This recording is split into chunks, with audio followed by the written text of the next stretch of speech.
நாங்கள் இவ்வளோ காவலர்கள் வச்சுருந்தோம், இந்த இடத்துல இப்படி இருந்தது, அதுதான் விளக்கம். இப்போ யார் நீங்கள் ஆணையம் போட்டிருக்கோம் அது உண்மைக்கு வெளியில் கொண்டு வரணும்னு நீங்கள் சொல்லியிருக்கணும். நீங்க எப்படி இவர்தான் குற்றவாளி, இதுதான் நடந்ததுன்றதை நீங்க எப்படி உறுதி செஞ்சீங்கன்னு கேட்குறேன். இல்ல இவங்க காரணம்னு அவங்க முன்வைக்கிறாங்க. அதாவது இந்த சம்பவம் அதை நீங்க சொல்றதுக்கு எதற்கு, அதை சொல்றதுக்கு நீங்க இருந்தீங்கன்னா எதுக்கு அருணா ஜெகதீசன் அவர்களுடைய தலைமையில ஒரு குழு அமைக்கணும்னு கேட்குறேன். இப்போ திருச்சியில் முதல் முறையாக பேசுகிறாரு, அரியலூரில் பேசுகிறாரு, குன்னத்துக்கு போகிறாரு, குன்னத்தில் மைக் போடலை, எந்திரிச்சுன்னு கையசைக்கிறாரு. ஏன் பேசலை? பேசியிருக்கணும்ல. சட்டத்தை மதிக்கிறாரு. மக்கள் காத்து கிடக்குறாங்களேன்றது அந்த பக்கம் கடக்கும்போது அவர்களை பார்க்குறாரு. அதை தாண்டி பெரம்பலூருக்கு போகும்போது காவல்துறையினரால் நிறுத்தப்படுறாரு. ஆமாம், மணி 11:30 மணிக்கு மேலே ஆகிடுச்சு. 1 மணிக்கிட்ட ஆகிடுச்சு. 10,000 புதுசா மாத்திட்டாங்களா? இல்ல நான் என்ன கேட்கறேன், 10,000 பேர் இந்த இடம் கொள்ளளவு தாங்கும் அப்படிங்கறத அறிஞ்சுதான் அவங்க கொடுக்குறீங்க. அதற்கு முதல்ல 2-3 நாட்களுக்கு முன்னாடி தான் எடப்பாடி அவர்கள் அதே இடத்துல அதே 10,000 பேர் வச்சு கூட்டம் நடத்துறாரு.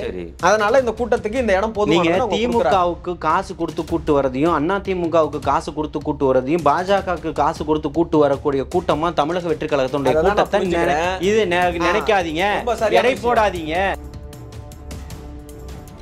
ஒரு போராட்டம் நடத்த போறோம்னு சொன்னீங்கன்னா நாங்க 50,000 பேர் வருவோம்னா பர்மிஷன் தர மாட்டாங்க. 5,000 பேர் வருவோம்னா தான் பர்மிஷன் தருவாங்க. இது இயல்பு. 50 பேர் வருவோம்னு சொன்னாதான் நீங்க 500 பேர் கூடலாம். புரியுதுங்களா? இது எழுதப்படாத காவல்துறையினுடைய சட்டமா இருக்கு. கூட்டம் நீங்க நடத்துறீங்க, கடைசி வரைக்கும் உங்க தோல்வியை நீங்க ஒத்து போறது இல்ல. தோல்வியே சொல்லல. நான் என்ன சொல்றேன், தார்மீக பொறுப்பு நமக்கு இருக்கா இல்லையாங்கிறது தான் கேள்வி. இப்பவும் நான் என்ன கேட்கிறேன்னா, உளவுத்துறை என்ன பண்ணிக்கிட்டு இருந்தது, அதற்கான இடம் நெரிசலான இடம் அப்படின்னு சொன்னா இப்போ இப்பவும் சொல்றேன், என்ன பார்க்க வந்ததுனாலதான் இது நடந்துருச்சுன்னு ஒவ்வொரு வீட்லயும் கண்ணீர் விட்டு அழுது இருக்கிறார். அதிமுகவினுடைய டிஷர்ட் போட்ட ஒரு நபர் தான் தமிழக வெற்றி கழகத்தினுடைய கொடியை உயர்த்தி பிடிக்கிறார். அப்ப அவருடைய நோக்கம் என்னவா இருக்குன்னா, அதிமுகவாக இருந்தாலும் தமிழக வெற்றி கழகத்தினுடைய கொடி தான் பட்டோலி வீசி இங்க பறந்துகிட்டு இருக்குன்றத பறைசாற்றுறாருன்னு நான் பாக்குறேன். என்னுடைய பார்வை அப்படியா இருக்கு. அதை மடைமாற்றும் வேலையை எடப்பாடியார் அண்ணன் செய்யறாருன்னு சொல்றேன். இருக்கிறத தானமா கொடுக்கக்கூடியதான கொடை, அள்ளி அள்ளி கொடுக்கக்கூடியவனுக்கு. உன்கிட்ட இருக்கிறதே 2 கிட்னி, அவனுக்கு வாழ்க்கையே இல்லை, வாழ்வாதாரமே இல்லை. அவன்கிட்ட இருக்கிறத வாழ்றதுக்கு வழி பண்றதுக்கு இந்த அரசாங்கம் தோத்து போயிடுச்சு. அவன் கிட்னியை உருவிட்டு அவன் அதுக்கு உரிய நிவாரணம் வேணும்னு ரோட்ல நின்று போராடிக்கிட்டு இருக்கிறான். அவனை நீ கொடையாளினும் ஏற்புடையவர்ன்றும் சொல்றதும் சொல்லாடல்களை மாத்திட்டீங்கன்னா சுடுகாட்டு பயனாளர்கள்னு சொல்லுங்க. சார், சட்டமன்றம் இப்பதான் சார் கூடியிருக்கு. சரி, சட்டமன்றம் கூடியிருக்கு அப்படிங்கிற போது இது தொடர்பான சிக்கலை ஒரு கேள்வி. சட்டமன்றத்துல பேசின எல்லாத்தையுமே நீங்க இதுக்கு முன்னாடி கொண்டு வந்துட்டீங்களா? குட்கா வழக்கில் போனீங்கல்ல, குட்கா எடுத்துக்கிட்டு, இன்னைக்கு குட்கா இல்லையா?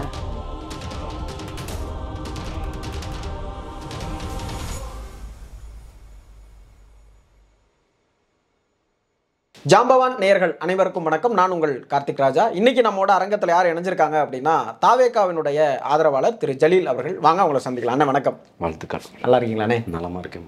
கரூர் துயர சம்பவத்திற்கு பிற்பாடு இங்கே கீழமை உயர்நீதிமன்றங்களில் வழக்கு, அதற்கு பிற்பாடு இப்போ உச்சநீதிமன்றத்தில் மேல்முறையீடுன்னு வழக்கு சார்ந்துமே தாவேகாவை சுற்றிய யூகங்களும் கேள்விகளும் இருந்தது. இதற்கிடையில் ஒரு வீடியோ வெளியிட்டிருந்தார். வெகு விரைவில் நான் கரூருக்கு போய் மக்களை சந்திப்பேன் அப்படின்னு சொல்லியிருந்தார். 17ஆம் தேதி சந்திக்கிறதாக தகவல் வந்தது. ஆனால் அது இன்னும் உறுதி செய்யப்படாமலே இருக்குது. அது குறித்த தகவல் என்னென்ன? இல்லை, அதற்கான நீதிமன்றங்கள் இங்கே கீழமை நீதிமன்றமாக இருந்தாலும் சரி, உயர் நீதிமன்றமாக இருந்தாலும் சரி, மாறி மாறி வழக்குகளை விசாரித்ததனுடைய நோக்கங்களும் திமுக அரசனுடைய அழுத்தங்களையும் அதில் நம்மளால் பார்க்க முடிஞ்சிச்சு. அதற்காக ஒரு தீர்வுக்காக தான் உச்சநீதிமன்றத்தை அணுகுனது. உச்சநீதிமன்றத்தினுடைய ஓய்வு பெற்ற தலைமை நீதிபதி தான் வேணுன்றதை நான் பல காணொலிகளில் சொல்லியிருந்தேன். அதுதான் தமிழக வெற்றி கழகமும் கேட்டது. அப்போ அவர் அந்த மாதிரி ஒரு ஆட்களை வச்சு தான் விசாரணை நடத்தணும். அப்போ தான் நிறைய உண்மைகள் வெளியில் வரும். தங்கள்கிட்டையும் நிறைய ஆதாரங்கள் இருக்குன்றது தமிழக வெற்றி கழகத்தினுடைய சார்பாக குறிப்பிட்டிருக்கிறாங்க. அப்போ இதை எல்லாமே பார்க்கணும் அப்படின்னு சொன்னால், இங்கே இருக்கக்கூடியவங்க அவசரமாக ஒரு விஷயத்தை பண்ணுறாங்களே தவிர்த்து உண்மைத்தன்மையாக இருக்குதா அப்படின்றதே அதை மறந்து கடந்து போய்கிட்டு இருக்கிறாங்க. இங்கே மக்களுக்கு தேவை இந்த உண்மைத்தன்மை தான். 41 குடும்பங்கள் பாதிக்கப்பட்டிருந்தாலும் யாரும் அவர் தமிழக வெற்றி கழகத்தையோ தமிழக வெற்றி கழகத்தினுடைய தலைவர் தளபதி அவர்களையோ எந்த குறையும் கூறலை. அவர் பக்கம் அது அன்னைக்கு இருந்த அன்பை விட இன்னைக்கு அளவுக்கு அதிகமாக தான் இன்னைக்கு நேசம் கொள்கிறாங்க அவர் மீது மரியாதை வச்சிருக்கிறாங்க. நடந்தக்கூடிய சம்பவங்கள் வேறு ஏதோ ஒன்று நடந்திருக்குன்னு அவர்களால் யூகிக்க முடியுது. அந்த யூகங்கள் என்னன்றதை வெளியில் கொண்டு வரணும் அப்படின்றது தான் இந்த உச்சநீதிமன்றத்தினுடைய ஓய்வு பெற்ற நீதிபதியாக அணுகக்கூடியது. அந்த குழு விசாரணைக்கு வேணும்னு கேட்டுக்கிட்டது தான். அதுதான் இப்போ உச்சநீதிமன்றத்தினுடைய நீதிபதியும் சொல்லியிருக்கிறாரு. 2 IPS அதிகாரிகள் அதில் இடம்பெறுவாங்கன்னு சொல்லியிருக்கிறாங்க. தமிழகத்தில் இருக்கக்கூடிய தமிழகத்தை சாராத 2 IPS அதிகாரிகள் தமிழர்களாக இல்லாதவர்கள், வெளி மாநிலத்தை சேர்ந்தவர்கள் அதில் இருக்கணும் அப்படின்றத குறிப்பிட்டு கோடிட்டு காட்டியிருக்கிறாங்க.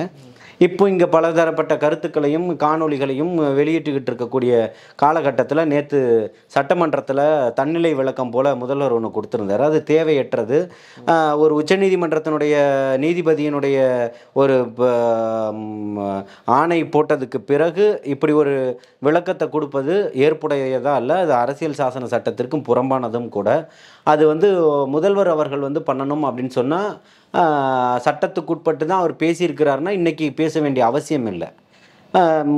இதற்கு 15-16 நாட்களுக்கு முன்னாடி நடந்த நிகழ்வுக்கு இவர் முன்கூட்டியே இந்த விளக்கத்தை அவர் கொடுத்துருக்கலாம். அவருடைய சார்பாக தான் செந்தில் பாலாஜி ஒரு விளக்கம் கொடுக்குறாரு. அவருடைய சார்பாக தான் அருணா ஜெகதீசன் குழு அமைக்கப்படுது. குழு அமைத்த உடனேயே அடுத்த வரக்கூடிய நாட்களில் செந்தில் பாலாஜி கொடுக்குறாரு. அதன் பிறகு அமுதா IAS அவர்கள் ஒரு விளக்கம் கொடுக்குறாங்க. அப்போ யார் இதில் விசாரணை குழுன்றதே தெரியாமல், அடையாளம் தெரியாமல் போயிடுது. இவர்கள் 2 பேருமே கோடிடுறது விசாரணை ஆணையம் விசாரணை குழு விசாரணை நடத்தி அறிக்கையை தாக்கல் செய்வதற்கு முன்னாடியே இவர்தான் குற்றவாளி அப்படின்ற, இவர் தான் தமிழக வெற்றிக்கழகம் தான் முழு பொறுப்பு எடுத்துக்கணும் அப்படின்றத போன்ற ஒரு கட்டமைப்பை திமுக உருவாக்குது. அதை போன்ற கட்டமைப்புகள் இருக்கக்கூடாது, மக்களுக்கான உண்மைகள் வெளியில் வரணும் அப்படின்றது தான் தமிழக வெற்றிக்கழகம் நிலையா நின்று அந்த நேரத்தில் அவங்க விளக்கம் கொடுக்குறாங்க. அப்படின்னா பொய்யான வதந்திகள் அதிகமாக ஸ்ப்ரெட் ஆகுது அப்படிங்கிறதுனால அதற்கான விளக்கங்களை தானே அவங்க முன்வைக்கிறாங்க. அதற்கான விளக்கங்களை கொடுக்கலாமே தவிர்த்து நீங்க தமிழக வெற்றிக்கழகத்தினுடைய தலைவரை தான் குறிப்பிட்டு தானே காணொலிகள் மொத்தமும் போட்டீங்க. தன்னிலை விளக்கம் நீங்க எப்படி கொடுத்துருக்கணும்? அரசு விளக்கம், நாங்க இவ்வளவு காவலர்கள் வச்சிருந்தோம், இந்த இடத்துல இப்படி இருந்தது, அதுதான் விளக்கம். இப்ப யாரு நீங்க ஆணையம் போட்டிருக்கோம் அது உண்மைக்கு வெளியில கொண்டு வரணும் நீங்க சொல்லியிருக்கணும். நீங்க எப்படி இவர்தான் குற்றவாளி இதுதான் நடந்ததுன்றத நீங்க எப்படி உறுதி செஞ்சீங்கன்னு கேக்குறேன். இல்ல இவங்க காரணம்னு அவங்க முன்வைக்கிறாங்க. அதாவது இந்த சம்பவம் அதை நீங்க சொல்றதுக்கு எதற்கு? அதை சொல்றதுக்கு நீங்க இருந்தீங்கன்னா எதுக்கு அருணா ஜெகதீசன் அவர்களுடைய தலைமையில ஒரு குழு அமைக்கணும்னு கேக்குறேன். அது தப்பு தானே? இல்ல அது நடுநிலையான ஒரு குழுவை தானே. இன்னும் சொல்ல போனா காங்கிரசினுடைய மாநில செயலாளர் தான் முதல்ல அந்த கோரிக்கையை முன்வைக்கிறாரு. உடனடியாக ஒரு ஆணையம் அமைக்கணும் அப்படின்னு. அவர் கோரிக்கை வைத்த ஒரு சில மணி நேரங்களுக்குள்ளாரவே அவர் அந்த ஆணையத்தை அமைச்சிட்டு தான் இங்க இருந்து சென்னையில இருந்து புறப்பட்டு கரூருக்கு போறாரு. எல்லாமே திமுகவுடைய சார்ந்து பேசப்பட்டக்கூடிய வார்த்தைகள் தான். புரியுதுங்களா? அவங்க கேட்ட உடனே அவர் வைக்கிறாருன்னா கரூருக்கு வச்சிருக்கணும். புரியுதுங்களா?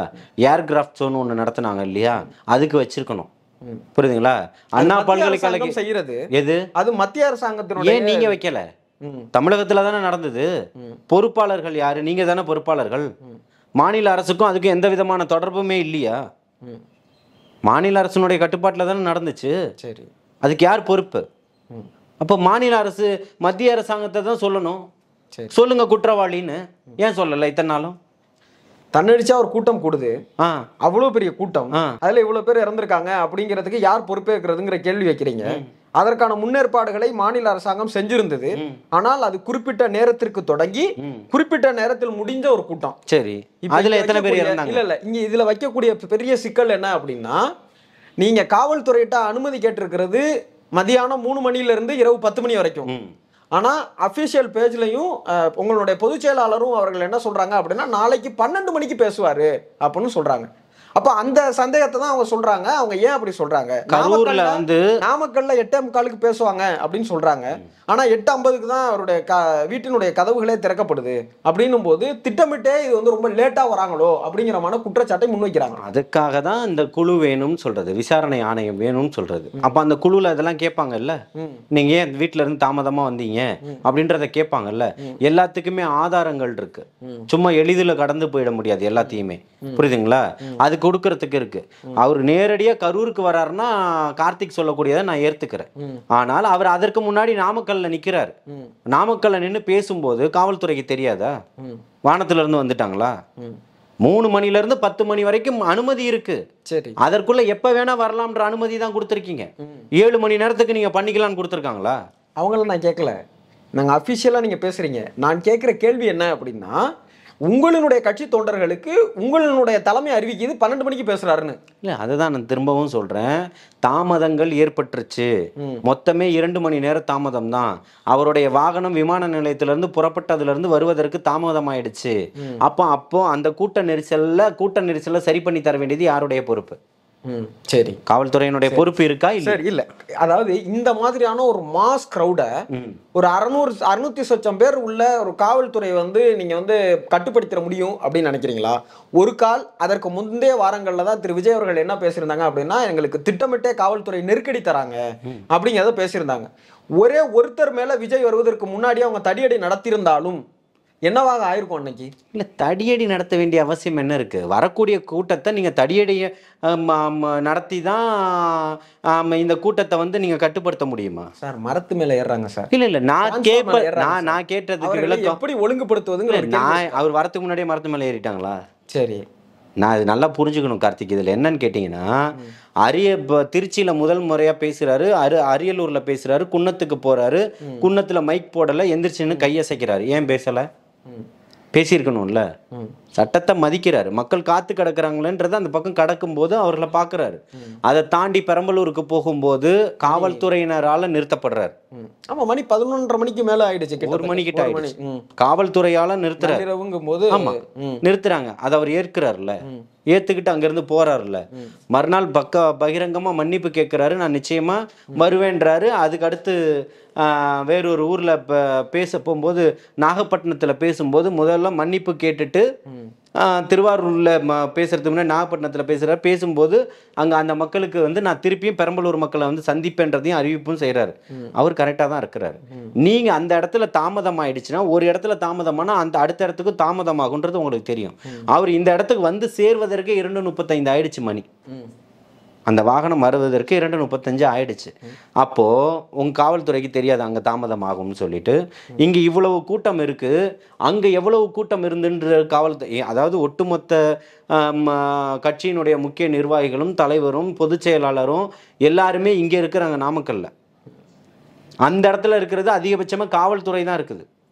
அப்போ அவங்களுக்கு தெரியாத 10,000 பேர் கூட்டம் கடந்துருச்சு, இந்த கூட்டத்தை இப்படி தான் கட்டுப்படுத்தணும், இல்லை நீங்கள் வரக்கூடிய இடத்த நீங்கள் சொன்னக்கூடியது நடக்கலை, இங்கே அளவுக்கு அதிகமாகிடுச்சு, அந்த இடத்துல பண்ண முடியாது, இந்த இடத்துல நிகழ்வை நடத்துங்கன்னு உங்களால் சொல்ல முடியாதா? 50 மீட்டர் முன்னாடியே நாங்கள் நிறுத்த சொன்னோம். 50 மீட்டர்னா எவ்வளவு அளவுன்னு கார்த்திக்கும் தெரியும், ஜலீலுக்கும் தெரியும். 50 மீட்டர்னா எவ்வளோ தூரம்? 150 அடி. ஒத்துக்கிறீங்கல்ல? 150 அடினா எவ்வளோ தூரம்? 150 அடியில் தான் இங்கே எவ்வளோ பிரச்சனையுமே நடந்துருச்சுன்னு சொல்ல வரீங்களா காவல்துறை? இல்ல, அந்த இடம் குறுகலான இடமா இருக்கு. பஸ் பேருந்து உள்ள போகணும்ன்ற அந்த இடத்த தானே நீங்க கொடுத்தீங்க சார். 10,000 மாத்திட்டாங்களா? இல்ல நான் என்ன கேட்கறேன், 10,000 பேர் இந்த இடம் கொள்ளளவு தாங்கும் அப்படிங்கறத அறிஞ்சுதான் அவங்க கொடுக்குறீங்க. அதற்கு முதல்ல 2-3 நாட்களுக்கு முன்னாடி தான் எடப்பாடி அவர்கள் அதே இடத்துல அதே 10,000 பேர் வச்சு கூட்டம் நடத்துறாரு.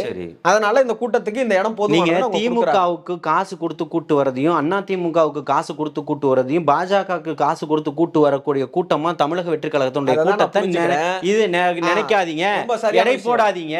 அப்போ தமிழக வெற்றி கழகம் வந்து 10,000 பேர்னு சொல்லிடுச்சு. இப்போ ஒரு போராட்டம் நடத்த போறோம்னு சொன்னீங்கன்னா, நாங்க வந்து 50,000 பேர் வருவோம்னா பர்மிஷன் தர மாட்டாங்க. 5,000 பேர் வருவோம்னா தான் பர்மிஷன் தருவாங்க.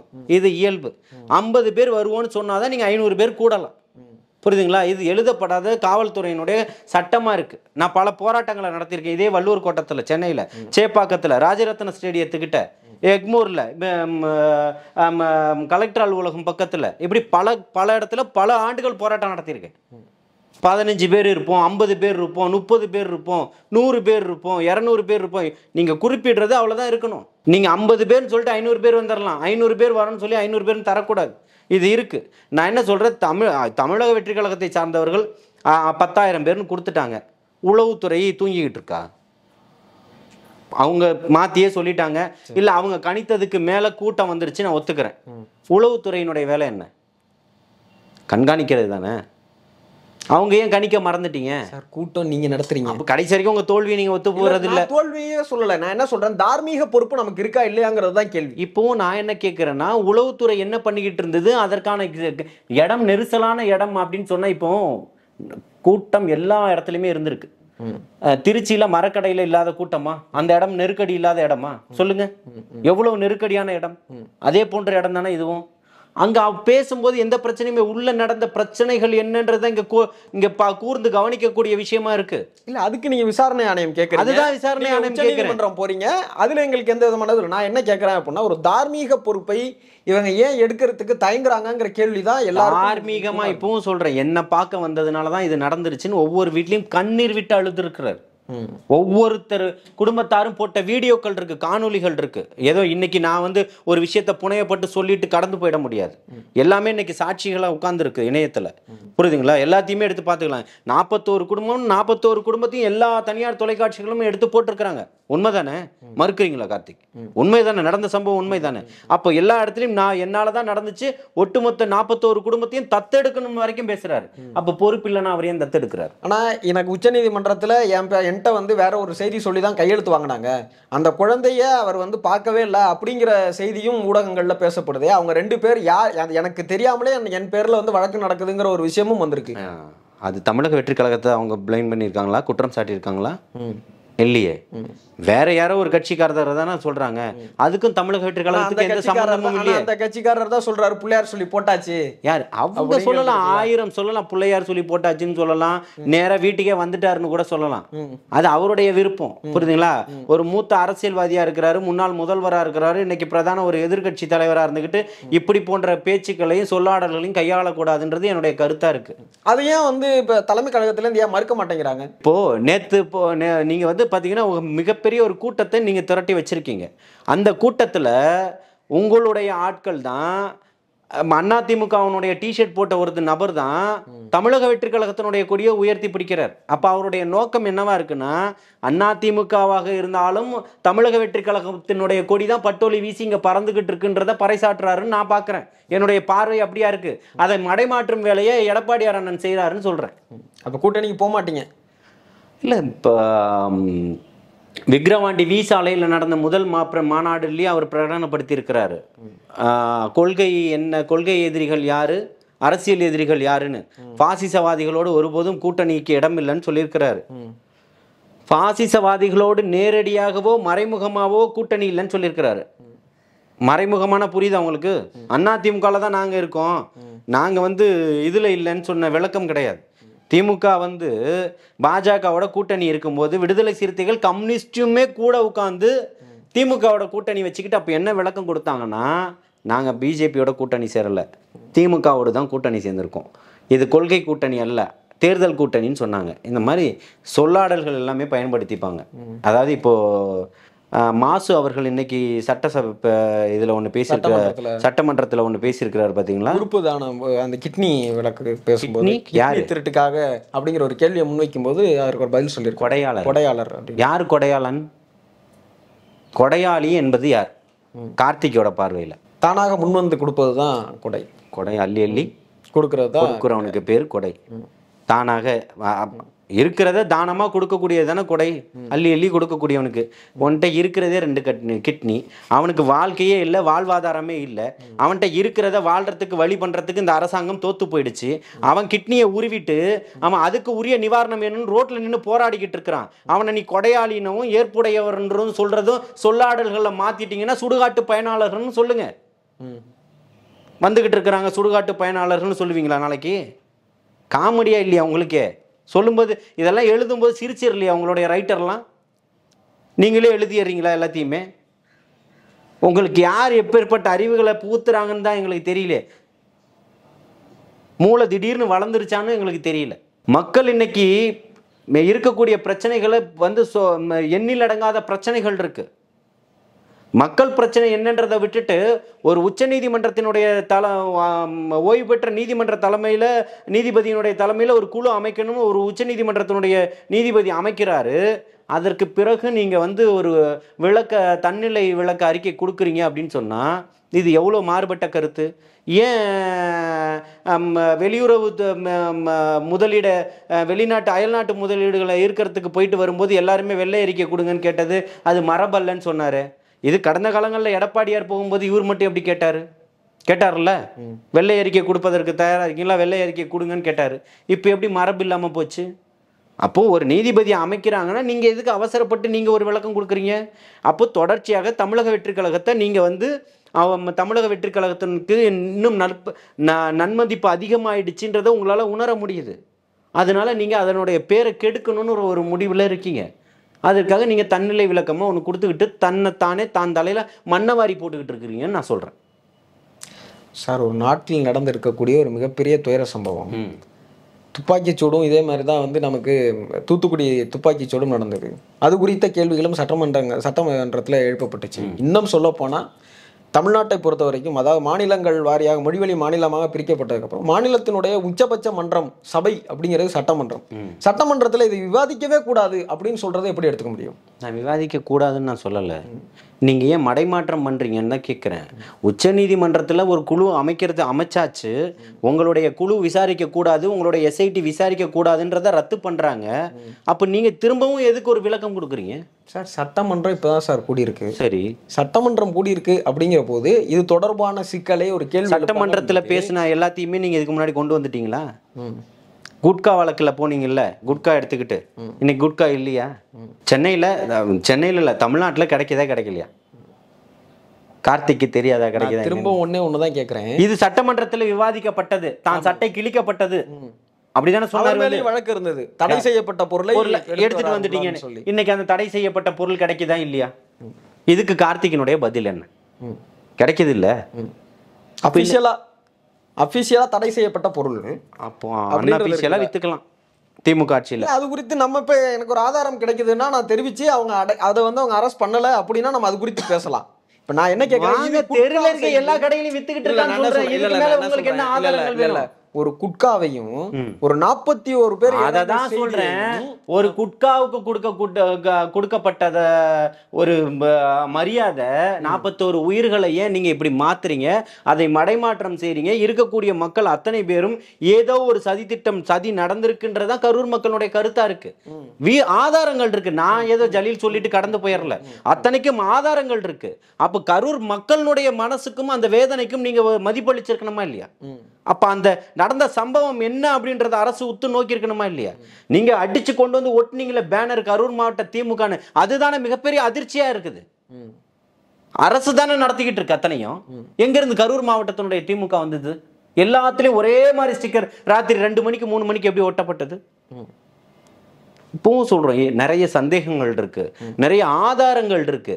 அதை கொடுக்கணும்னா இங்க உங்கள்கிட்ட எதுவுமே கொடுக்க முடியாது. அதற்காக தான் உச்ச நீதிமன்றத்தை நாட்டினது. நீங்க சொல்லக்கூடிய பிரபாகரன் ஒருத்தர் எனக்கு தெரியாதுன்னு பேட்டி கொடுத்தவர் கிடையாது, மிரட்டலுக்காக தான் இப்படிப்பட்ட இது நடந்ததுன்னு அடுத்த ஒரு காணொலி போட்டாரா இல்லையா? நான் தான் கேட்டிருக்கேன், என் வழக்கு தொடுத்திருக்கிறேன்றத ஒரு வீடியோ ஆதாரம் போட்டாரா இல்லையா? ஆனால் உச்சநீதிமன்றத்தில் மறுக்கிறாங்க, இல்லை எனக்கு தெரியாமல் போட்டது அப்படிங்கிறத அவங்க உச்சநீதிமன்றத்தில் அப்புறம் தான் அவர் போய் மறுக்கலை. இது வரைக்கும் அவர் உச்சநீதிமன்றமே போகலை, இங்கே தான் இருக்கிறாரு. காணொலி வாயிலாக தான் பேசுகிறாரு. அது நான் தான் போட்டேன்றதையும் 2வது ஒத்துக்கிட்டாரு. அதற்கான ஆதாரங்களும் இருக்கு. எதனால யார் மிரட்டப்பட்டதுன்றது வரைக்கும் இன்னைக்கு ஆதாரம் வந்துருச்சு. அதனால இப்பவும் என்ன சொல்றேன்னா, 41 உயிர்கள், அது ஒரு உயிராக இருந்தாலும் விலை மதிப்பற்றது. உண்மைதானே? தமிழக வெற்றி கழகத்தினுடைய சார்ந்து 20 லட்சங்கள் கொடுத்தாலும் விலை மதிப்பற்றது தான். நீங்க 10 லட்சத்தை கொண்டு வந்து கள்ளக்குறிச்சியில் செத்தவங்களுக்கு விஷசாராயம்னு தெரிஞ்சு குடிச்சு செத்தவனுக்கு 10 லட்சத்தை கொண்டு போய் கொடுத்தாலும் பணத்தை எப்படி அளவுகோல் செஞ்சு கொடுத்தீங்கன்னு தான் நம்ம விவாதம் செஞ்சோமே தவிர்த்து பறிபோன உயிருக்கு அரசாங்கம் பொறுப்பேற்கணும்னு சொன்னோம். ஏன்னா இந்த அரசாங்கத்தில் நடந்தது. அதுக்கு இதே மாதிரி ஒரு விளக்கம் கொடுக்கல. அதுக்கு தான் சம்பந்தப்பட்ட சட்டமன்ற உறுப்பினர் தான் அங்கே இருக்கிறாரு, அவருக்கு தெரியாமல் நடக்கலை.